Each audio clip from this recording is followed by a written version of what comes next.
Rádio e TV Brasil Espírita, iluminando consciências.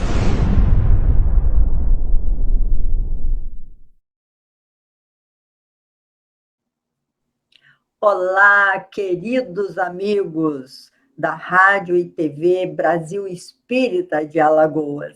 Que delícia, meus irmãos, que prazer enorme esse encontro com vocês semanal para que nós possamos falar sobre o Espiritismo na arte. Este ano de 2022, eu e a TT, minha parceira, decidimos prestigiar o nosso país, falar muito da grandeza da nossa pátria.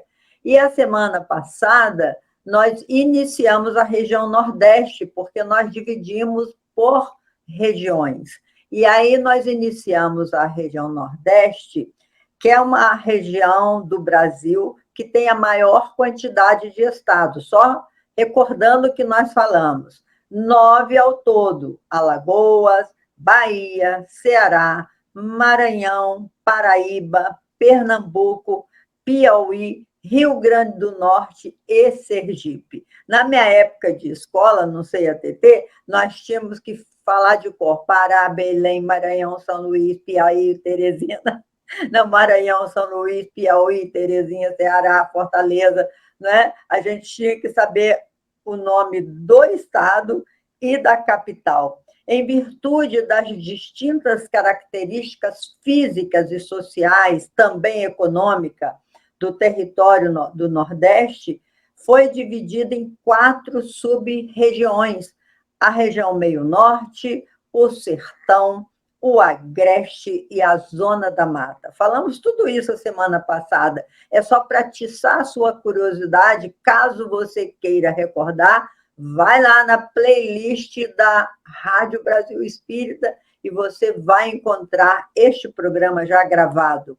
E nós finalizamos homenageando a nossa querida parceira, Tereza Cristina Brandão Veras, e o seu lindo amor pela sua terra natal, que é o Maranhão. Então, a TT, na semana passada, contou as lindas lendas do folclore, mas o que mais me sensibilizou, queria até que ela repetisse um pouquinho aquela história da serpente que protege a ilha de São Luís, que é a capital do Maranhão, não é? E como é que é? E aí ela terminou também cantando uma música. TT, fala um pouquinho dessa serpente, que eu fiquei sensibilizada com essa história da serpente. Vamos lá. Na realidade, essa serpente, o povo, né, fala, e eu, criança, ficava muito encantada com essa história e também tinha medo, claro, né, porque eles diziam que um povo tinha sido encantado, né, os antigos moradores da ilha, nessa serpente. E essa serpente, a cabeça dela está na fonte do Ribeirão, que é uma fonte de um ponto turístico maravilhoso, que é uma fonte secular, e a cauda está na igreja de São Pantaleão. Mas ela está crescendo, crescendo, crescendo. E um dia, quando a cabeça encontrar a cauda, a ilha vai sucumbir. Ou seja, não é nada mais, nada menos do que o cuidado que a gente deve ter, né, com nossa cidade, nosso Não deixar país. crescer demais, né? Inchar demais. Né? Exato. Então, é simbólico, né? Nossas lendas são simbólicas, mas há sempre alguém que já sentiu e que já viu. E a partir daí, a fofoca toma conta, né, Leila? E um vai contando para o outro. Mas fica esse encantamento, porque realmente São Luís é uma cidade encantadora, com suas ladeiras, seus casarios. Quando a gente vai a Lisboa e tem a oportunidade de conhecer o lado de lá, a gente vê réplica em São Luís das ruas de Lisboa, e a gente pensa até que a gente está, ao mesmo tempo, lá e cá. É algo que eu fiquei realmente encantada, porque São Luís agora está com muito cuidado nesses casarios, virou patrimônio da humanidade, e é um lugar, assim, para a gente exercitar a pernacidade, quando você vislumbra a história à sua frente, naqueles azulejos pintados manualmente, né? É uma coisa, assim, de Deus, é Deus e nós olhando a história do passado no nosso presente. Que, na realidade, né, Leila, nós não temos essa divisão de tempo no mundo espiritual, É certo? verdade, claro. E, pode continuar.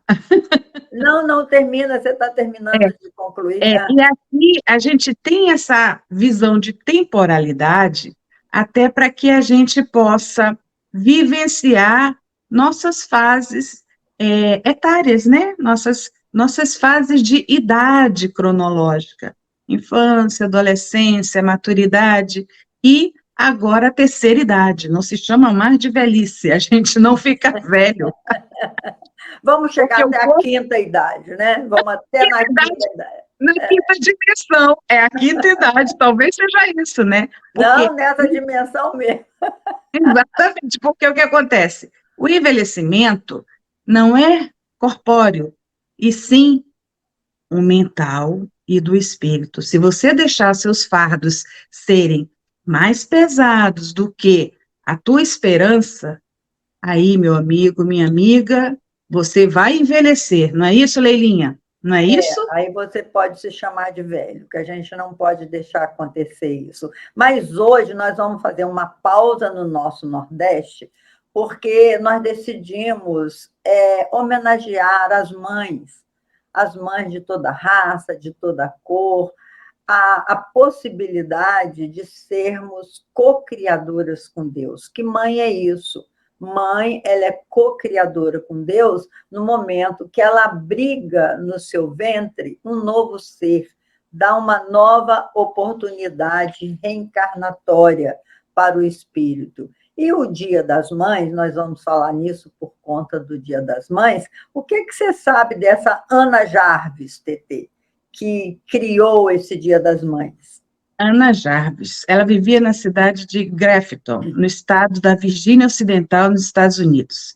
Havia perdido sua mãe em maio de 1905 e, por conta da saudade e da dor que sentia, resolveu organizar uma data especial para homenagear todas as mães, ensinando para as crianças a importância da figura materna.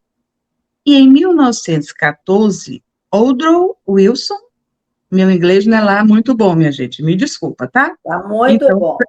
Então, o presidente dos Estados Unidos estabeleceu o Dia Nacional das Mães como todo segundo do mês de maio e indicou Ana Jarvis como patrona do Dia das Mães. Segundo Domingo de maio. Isso. Né?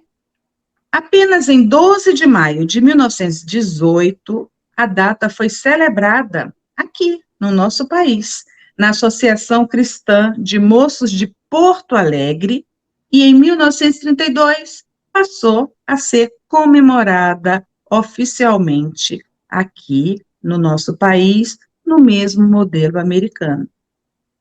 Que linda essa Ana Jarvis, né? E foi uma iniciativa muito inspiradora, vamos dizer assim, né? Porque todos nós, por pior que tenha sido as nossas mães, porque nem todo mundo tem o sentimento materno. Isso é que é bom a gente esclarecer. O instinto materno, toda fêmea tem, né? Todo o sexo feminino tem, que é o instinto de proteger a sua cria. Desde que o mundo é mundo, que o feminino tem como objetivo proteger a sua cria.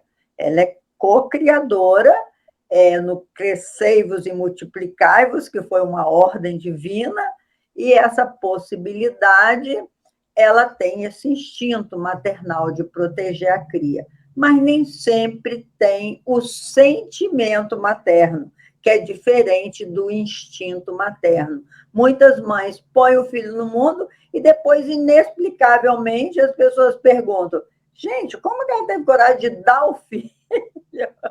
Que de dar o filho, ela dá muitas razões, né? É claro que existem muitas razões, não ter condição financeira, não ter abrigo, não ter como manter uma criança, mas por quê? Quando você já tem o sentimento materno, você teria coragem de dar sua cria, Tetê, por pior que você estivesse? Olha, depende muito da história de vida de cada um, né? De cada uma, vamos dizer assim, porque mãe, realmente quem dá a luz é a mulher. A verdade seja dita, e é muito difícil a gente dizer se a gente faria ou não. Na minha atual situação de Teresa, eu não doaria meu filho, mesmo que eu estivesse numa situação de penúria, de extrema pobreza, porque isso me foi passado pela minha mãe. Aqui eu peço licença para falar só um pouquinho desse exemplo, porque minha mãe ficou viúva aos 32 anos, e nós éramos e somos até hoje 5, ainda encarnados na Terra.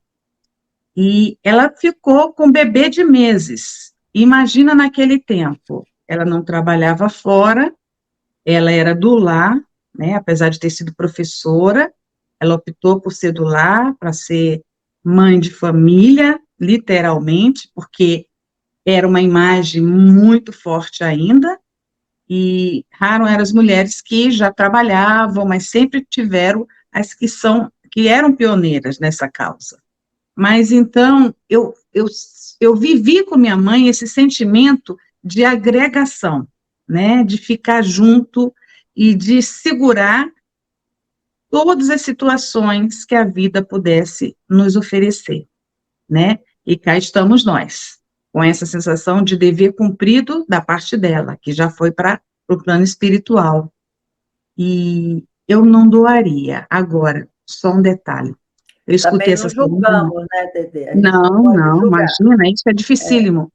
Escutei Padre Fábio de Mello, eu gosto muito de escutar, vez por outra, a mensagem dele, falando para que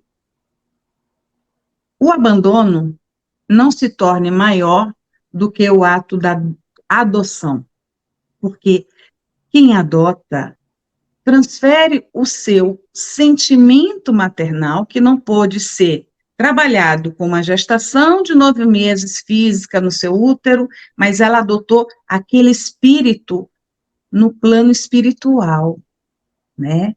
E nisso, você escolhe o seu filho na terra quando você vai adotar. Ou a situação vem até você, nem sempre a gente escolhe, né?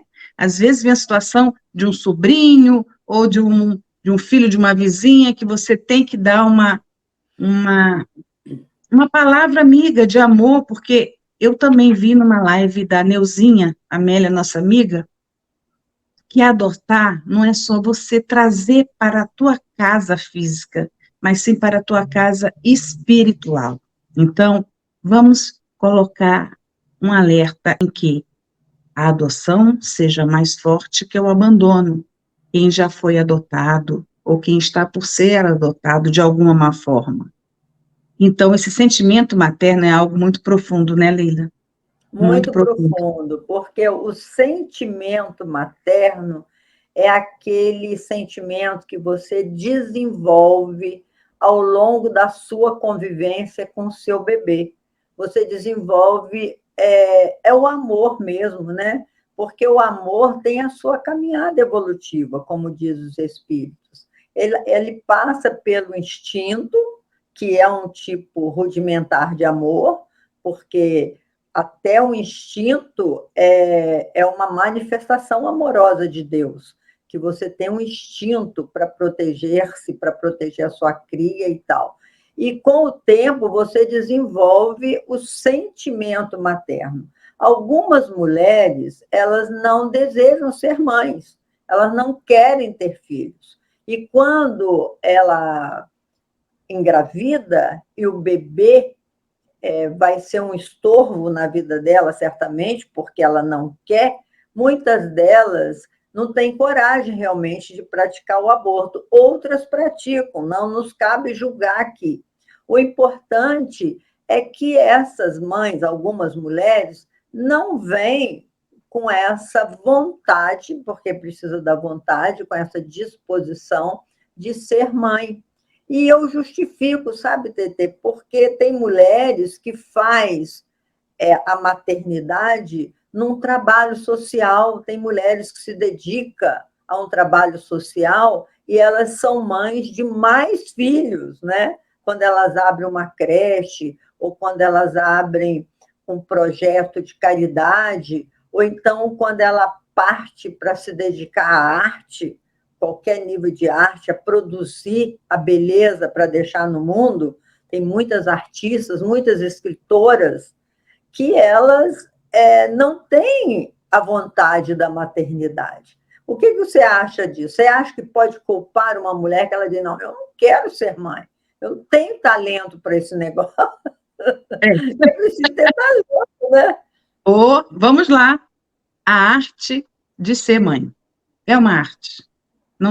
Não tenhamos dúvidas sobre isso. E realmente nem todas as mulheres estão preparadas nesse processo de reencarnação para novamente passar por outra prova de tamanha proporção e responsabilidade. É o que eu digo para os meus 2 filhos. Não tenham filhos apenas para seguir uma sequência que a sociedade vai impondo ao longo dos tempos. Tenham filhos sabendo que tem uma responsabilidade perene até o momento em que a gente se vá, ou que o filho se vá antes da gente, que é o que a gente não pensa, mas isso existe e existe muito, meus irmãos. Então, é uma prova duríssima, de grande, eu diria que Deus te dá uma oportunidade imensa quando você gera uma vida, você é um instrumento de Deus, que aquela vida é dele, e que você passa por todo esse processo de doação, não é isso, Leilinha? A gente passa um processo de doação imensa sendo mãe, e essa doação vai te ensinar a ser mais branda em outros momentos da tua vida, porque a gente começa com olhos gigantes sobre nossas crias, né? Um olhar de cuidado na primeira infância, eles vão depender extremamente dos nossos cuidados, para não engasgar. Se tem febre, a gente dá um banho para baixar a febre, depois dá um remedinho, né? O que pode comer, o que não pode, se for alérgico, o que você vai fazer nesse processo? Então, é um olhar grandão que a mãe fica, e o pai também, são os pais, É né? muito trabalho, né, gente? Vamos falar a Muito verdade. trabalho. A gente Filho não dá dorme. muito É. trabalho, exige um aprendizado constante da nossa parte, a gente que é mãe, está sempre aprendendo com os filhos, porque eles vêm melhores do que a gente, eles trazem outras histórias que a gente tem que gerenciar, entender, e muitos daqueles impulsos do passado que precisam ser reorganizados, tudo isso é muito trabalho. Então, quando nós escrevemos um livro, eu e a Dalva Silene, que nós chamamos A Mãe na Vitrine, que até a gente já falou nele aqui, a gente faz uma pergunta: que tipo de mãe é você? Só para a gente brincar com isso, que o nosso programa é um programa pequeno, de 30 minutos, mas dá para a gente falar muita coisa. Que tipo de mãe é você? Você é uma mãe sem voz? É uma mãe que está sempre concordando com tudo? Né? Não quer ter trabalho de dizer não, porque muitas vezes dizer não faz a gente sofrer um pouco. Você é essa mãe sem voz, que é sempre concordando, passa para as costas do marido quando tem a responsabilidade das decisões, ou compartilha as decisões. Que tipo de mãe é você? Porque, como a Tetê falou aí, ninguém está preparado para ser mãe. Isso daí a gente vai aprendendo na vida, porque o filho não vem com manual, não tem manual para dizer faça assim ou faça assado. E ainda que tivesse um manual, cada ser humano é completamente diferente do outro, por isso muita gente para no primeiro, falou, chega, eu já não, eu não sei o que fazer e não quero correr riscos, né? Mas a maternidade, por outro lado, é maravilhosa, porque é um ensejo da gente crescer, né? Um ensejo de muito crescimento, muito trabalho, mas muito crescimento. Então, a pergunta é: você é uma mãe sem voz? É uma mãe repressora? É uma mãe dominadora? É uma mãe chantagista? É uma mãe cúmplice só dos filhos e não da filha, ou vice-versa? Tem mulher que é cúmplice das filhas e o filho ela leva na dureza. Você é mãe do marido ou você é mãe e pai? Como disse a Tetê, a sua mãe foi mãe e pai, porque perdeu o marido muito cedo, né, Tetê? Que tipo de mãe é você, Tetê? Você Eu pode, já se examinou? já sou dominadora. Você quer tudo nas Eu mãos? Né? sou uma mãe, eu sou a mãe que dá trabalho, Leila. Você atormenta? Olha, eu agora estou bem melhor, tá? Mas eu já fui bem o estilo Dona Hermínia de ser, aquela personagem do nosso querido Paulo Gustavo, né? Que já se foi. E eu me via em muitas cenas como ela, de meu Deus, eu sou desse jeito, Senhor, toma conta. Aí meu filho mais novo, Rafael, diz assim, mãe, bota a peruca que tu fica igual. Ai, Mas meu Deus. olha, eles nos ensinam a ser mais comedida e confiar em Deus. Os filhos nos ensinam a confiar cada vez mais em Deus, por quê?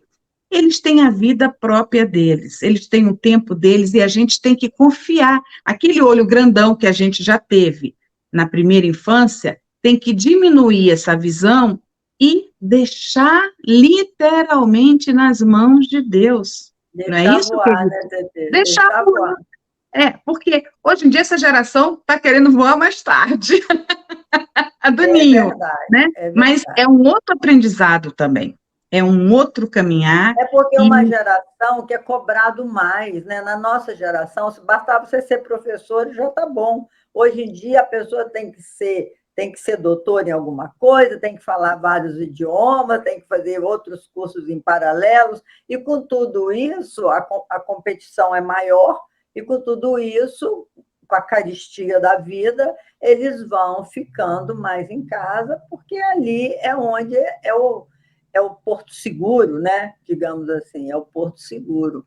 Mas quando eles estão prontos, que tem aquelas duas asas para voar, a gente tem que deixar voar, né? Então, e você, Elinha? Qual é o tipo de mãe que você é? Conta aí para o ouvinte. olha, o meu filho me falou, mãe, você é chantagista. Quando quando eles eram menores e eu tentava usar do argumento e não adiantava, eu partia para o choro, que eu ficava tão chateada de não convencê-los, e aí eu chorava.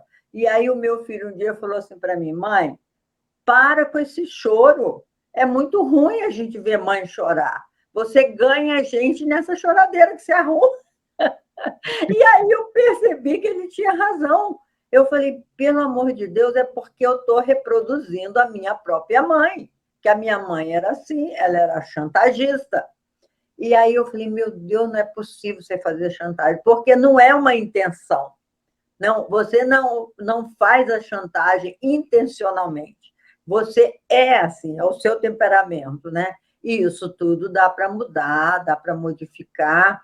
E hoje eu me acredito bem mais amadurecida nesse sentido, sem chorar tanto, né?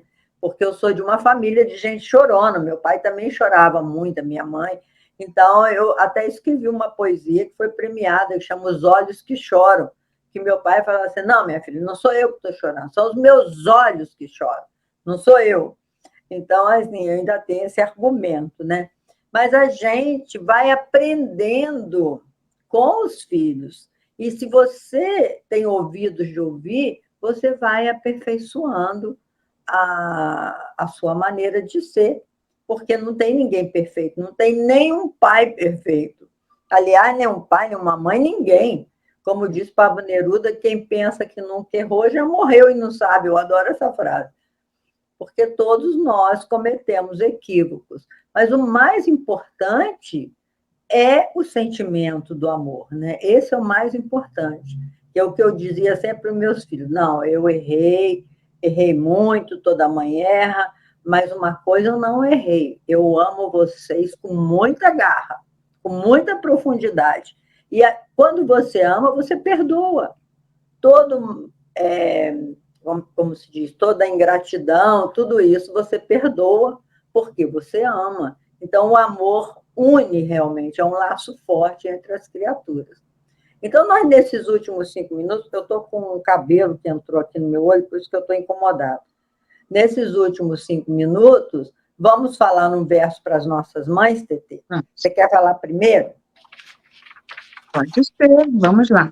Olha, eu vou pedir a permissão, que o dela é bem pequenino. Eu estou fazendo uma organização dos escritos da minha mãe.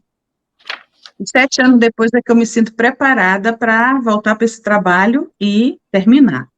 Então, é uma poesia dela e a minha em resposta. Primeiro, a poesia de minha mãe, Maria Laura. Saudade vem não sei de onde, chega não sei como, e dói, não sei por quê. Melhor senti-la do que descrevê-la, guardá-la no fundo da alma como uma joia rara. Deixar o tempo passar, não se preocupar. Quando menos você esperar, ela de novo virá.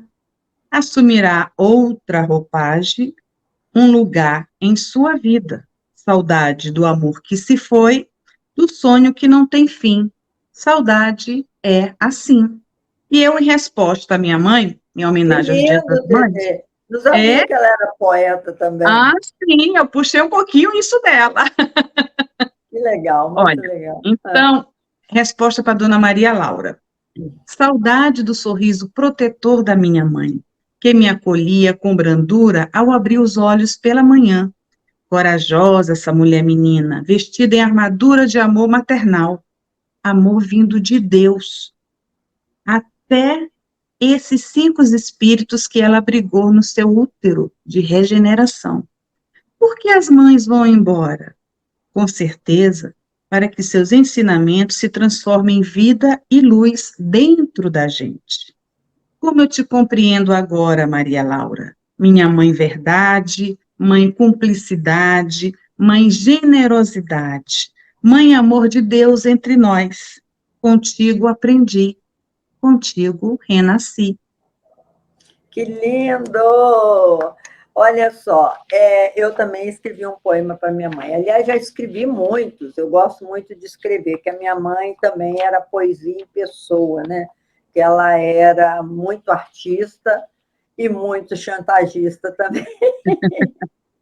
E aí eu escrevi assim, eu intitulei a poesia Alma Faceira.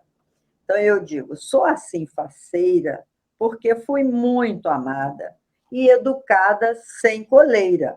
Minha mãe alimentava os meus sonhos e os tornava realidade. Não houve chineladas, caras feias e nem castigo, embora eu merecesse, eu acho. Apenas mimos, carinhos e lealdade. Nunca precisei pedir perdão ou mesmo agradecer. Tenho o riso solto e a alma lavada, as mãos ocupadas com gestos de amor. E quando o sol se esconde e vem as tempestades, e com ela os raios e os trovões, entro no aconchego da minha mãe, que me faz adormecer com as suas belas canções. Se mereci nessa existência uma mãe assim, o que da vida poderei reclamar? Saio de mim mesma, tentando compreender as noites de vigília, os olhares de aplausos e os sorrisos de cumplicidade, momentos de lágrimas e de saudades. Um dia, sonhando acordada, eu me via exatamente como ela, realizada e feliz e não ter nada. É muito linda minha mãe, porque ela não tinha nada mesmo, ela não queria ter nada, ela só queria ter os filhos felizes do lado dela. E isso a gente perpetua no coração, né, Tetê? Olha, esse aconchego que você diz, que você entra no aconchego dela e vivencia tudo isso, é exatamente isso. Entrar no aconchego da mãe, né? Nessa semana dedicada às mães, que o nosso programa vai ao ar na terça-feira, a gente está fazendo essa pequena homenagem numa grandiosidade que não tem palavras, né, Leila? Cada um sabe a mãe que tem e o que deve a ela, né? É Nós devemos verdade. a elas, a vida, né, do corpo. Porque para o espírito se regenerar, a gente tem que ter um corpo. E É aí, verdade. é no aconchego do útero, da sua mãe, da minha, da Maria, do José, do Raimundo, e por aí afora. São os úteros abençoados por Deus para novas oportunidades. Vamos aproveitar, né, Leilinha, que a gente está fazendo isso, aproveitando. É isso mesmo, meus irmãos. Então, para você que é mãe, não desanime. Se você está decepcionada com seu filho, se você está angustiada porque acha que ele é ingrato ou ingrata, entrega, como disse a TT, entrega a Deus, porque é um espírito eterno que terá muitas oportunidades de regeneração e pode ter certeza que os seus ensinamentos, por mais que tenham sido, talvez para eles, superficiais, você cumpriu a sua parte, cumpriu o seu dever. Cabeça erguida e olho para o alto, sempre, o olho de gratidão. Muita paz para todos e até o nosso próximo encontro, se Deus Se Deus quiser. quiser.